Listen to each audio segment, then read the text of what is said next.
হযরতে আবু যর গিফারি এক সাহাবা, এই সাহাবীর ঘটনা কিতাবে আসছে।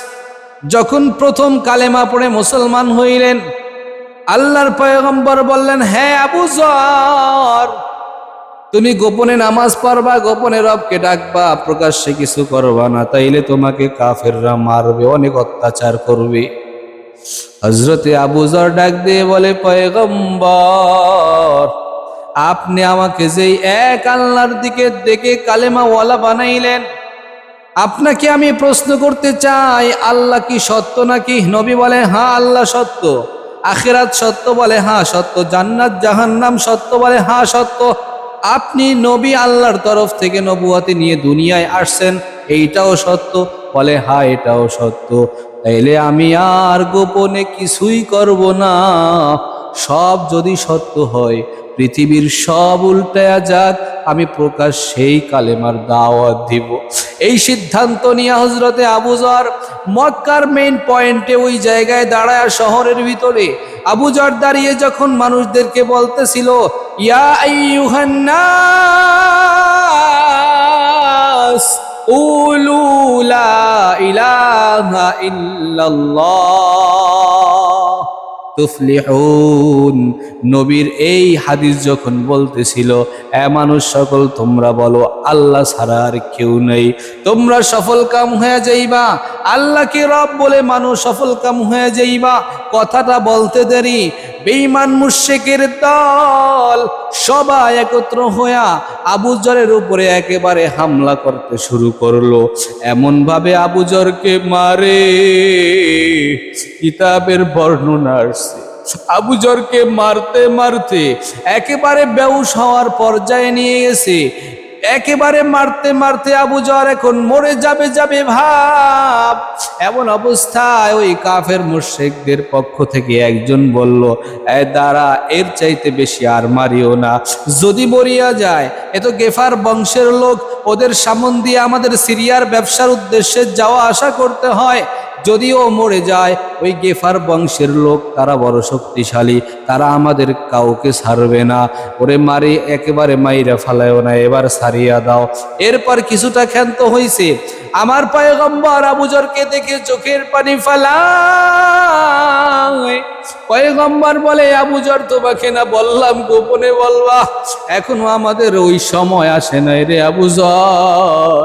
বলে আবু যর রাদিয়াল্লাহু আনহু থামে নাই, আল্লাহর জন্য নিজের জীবনকে উৎসর্গ দিতে রাজি হয়ে গেছে। আবু বকরও সেম কাহিনী।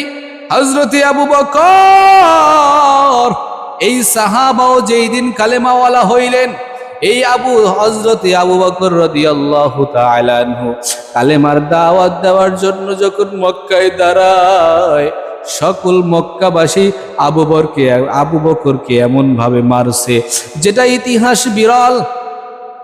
বলে আবু বকর রাদিয়াল্লাহু তাআলা আনহু কালেমা গ্রহণ করার আগেও একজন সম্মানী ব্যক্তি হিসাবে ওই মক্কার সবার কাছে স্বীকৃতি ছিল, সবার কাছে একজন সম্মানী ব্যক্তি হিসেবে ছিল। কারণ আবু বকরের মতো এত নরমওয়ালা মানুষ মক্কার জমিনে কেউ ছিল না, আবু বকরের মতো এত ভালো ব্যবহার করেওয়ালা কেউ ছিল না। আবু বকরকে কালেমার কারণে কাফেররা এমন ভাবে মারছে, এমন অত্যাচার করছে, কিতাবের বর্ণনা আসছে, বলে এইরকম মার দেওয়া আবু বকরকে ঠিক হয় নাই। যেই প্রহার করা, যেই অত্যাচার করা ঠিক হয় না। একটা অপমানজনক অত্যাচার এক কথায়, যেগুলো তার শানে যায় না, এরকম অত্যাচারও তাকে করছে। আবু বকর বেহুশ, যখন তার বংশের লোকেরা এসে তাকে নিয়ে গেছে, কিছুটা সুস্থ হওয়ার পর আবু বকরের আম্মা আসছে। আবু বকরের আম্মা খাওয়া দাওয়া তার জন্য নিয়ে আসছে, কিছু খাবার খাওয়াইবেন, তুমি খাও, শরীরটা ঠিক হোক। আবু বকর বলে, আল্লাহর কসম, আল্লাহর শপথ করে বলি, আমি আবু বকরের মুখের ভিতরে এক ফোঁটা খাবার, এক লোকমা খাবার যাবে না, যতক্ষণ পর্যন্ত আমি আমার নবীর খবর না জানবো। তোমরা আগে বলো, আমার নবী কেমন আছে, আমার মায়ার নবীর অবস্থাটা কি, আমাকে একটু বলো। আবু বকর এই কথা বলছে, সাথে সাথেই তার বংশের লোকেরা, তার মা সহ সবাই তার প্রতি রাগ হয়ে গেছে।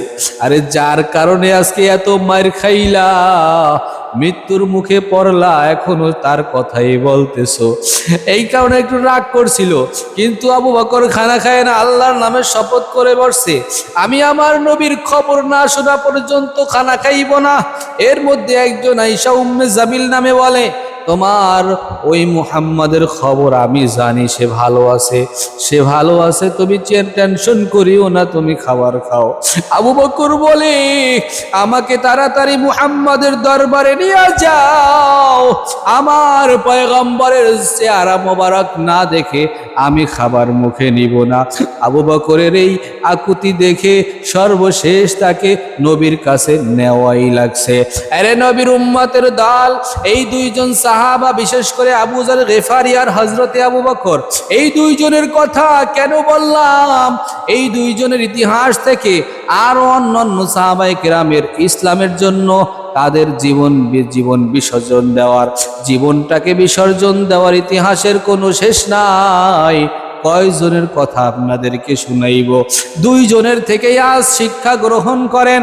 এই সাহাবায়ে কেরাম যদি ইসলামের জন্য তাদের তাজা রক্তগুলো জমিনে না দিত রে ভাই, আজ আপনি আমি ইসলামকে এত সুন্দরভাবে পাইতাম না।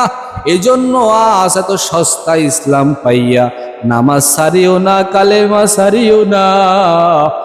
আমার প্রাণের যুবক, ওই নবীরে আর কাঁদায়ও না, নবীর ওই কষ্টে মাখা দিনকে তুমি বাদ দিও না, নবীর সুন্নত গুলাকে আঁকড়ে ধরো, নবীকে পরিপূর্ণ ভালোবাসো, মোহাব্বত করো, নবীর সাজে সাজার জন্য রেডি হয়ে যাও।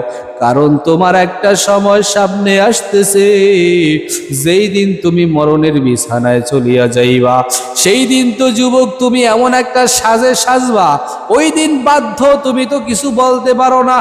যেই যুবক জীবনেও জুব্বা পরে নাই, ওই মরণের পর গোসল দিয়া তাকে একটা জুব্বা পরাইবে, এরপরে তাকে ওই দিন সুন্নতি পোশাক পরাইয়া দিবে, তাকে সুন্নতি আতর দিয়া দিবে, সুন্নতি সুরমা লাগাইয়া দিবে। আরে নবীর উম্মতের দল, সারা জীবন সুন্নতের খবর নাই, মরণের সময় তোমার সম্মানার্থে তোমাকে সুন্নত তরিকায় পাঠানোর চেষ্টা করলো।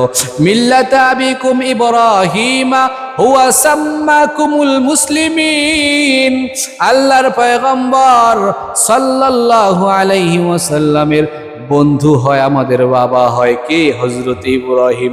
ইব্রাহিম জাতির পিতা।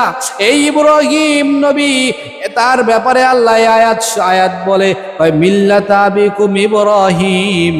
এই ইব্রাহিম নবীর মিল্লাত অর্থাৎ তার যেই সিলসিলা ধারাবাহিকতা, তার ধর্মের যেই ধারাবাহিকতা, এটাই আমরা পেয়েছি, এটাই বলা হইল। তার মানে বোঝানো হইল, মিল্লাতা আবিকুম ইব্রাহিম হুয়া সাম্মাকুমুল মুসলিমিন।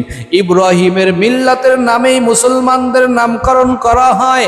এই নামকরণেই তোমাকে সর্বশেষ বিদায় নবীর সুন্নত দিয়া, নবীর সুন্নতি জুব্বা পোশাক পরায় তোমাকে বিদায় করা হবে। কিন্তু যুবক, তুমি যদি সারা জীবন আমার আল্লাহর নবীর সুন্নত গুলো না মানো, পয়গম্বরের সুন্নত গুলো না মানো, মৃত্যুর পরে কিন্তু নবীর শাফাআত তুমি পাইবা না। এজন্য বলি ভাই, গুনাহ হয়ে গেছে, তওবার জন্য আসেন, তওবা করে জীবনটাকে পরিবর্তন করেন এবং জীবনকে বলেন, ও জীবন, ও মন, এই জীবনটা তো নিজের মনের খায়েশাত পুরা করার জন্য। জীবনে কম সিনেমা দেখো নাই খায়েশাত পুরা করার জন্য, জীবনে কম গান শোনো নাই, মনে যা চাইছে ইউটিউবে সার্চ দিয়া সব দেখছো। এবার মনটাকে বলো, আখিরাতের জন্য একটু ফিকির কর। এই মসজিদের মজমার ভিতরে জানি না রে ভাই, কোন আল্লাহর বান্দা কার কথায় কার হেদায়েত হয়ে যায়। আমি গুনাহগার কি কথা বলছি, এই কথায় কার জানি হেদায়েতের দরওয়াজা আমার মাওলা খুলে দেয়। তবে মনে রাখবেন, সবার কপালে হেদায়েত নাই।